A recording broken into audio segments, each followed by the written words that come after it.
Must re-practice question 9. Two experiments were carried out to find the relationship between variables x and y.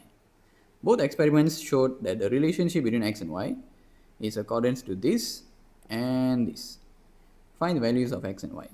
Okay, let's take this first. So we have 3 times 9 power x is 27 power y. So all these numbers can be reduced to base 3. So this becomes 3 square x.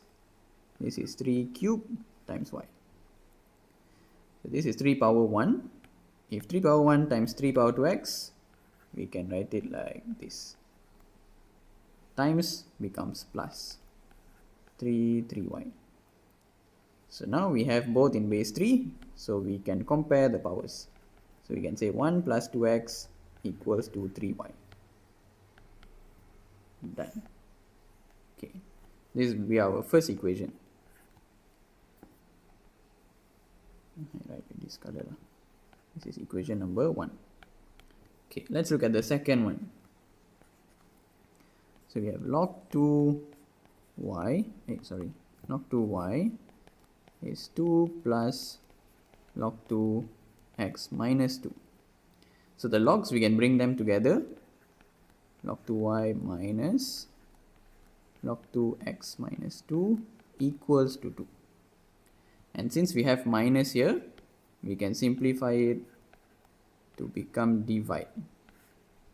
So be y over x minus 2 equals to 2. Right. Now if we bring log 2 over there, it will become 2 power 2. Okay, log 2 goes down, it pushes the 2 up there, it becomes 2 square. So you can say y over x minus 2 is 2 square, and 2 square is 4 lah. So this whole thing we can times there, it becomes y equals to 4 times x minus 2. So y is 4x minus 8. This will be our equation number 2. Okay.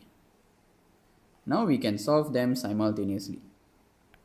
Okay, let me clean it up a bit so we have more space.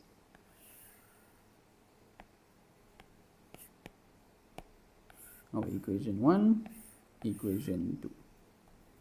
Okay, what we can do is we can substitute equation 2 into equation 1. Since here conveniently y is already the subject, so we can take this, put it inside here. So you can say 1 plus 2x equals to 3y. So you sub it here, then we try to expand and solve. 12x minus 24. So all the x we bring together, 2x goes here. So 12x minus 2x. Then the negative 24 we bring over that side, like this. So 25 equals to 10x. Therefore x is 25 over 10. So x is 2.5 or 5 over 2 lah. Okay.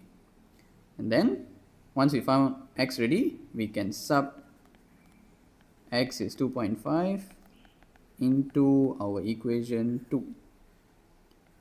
So we can say y is 4 times x minus 8. So 4 times 2.5 will be 10. So 10 minus 8 is 2. So we can conclude. We say x is 2.5 and y equals to 2. Done. That's it.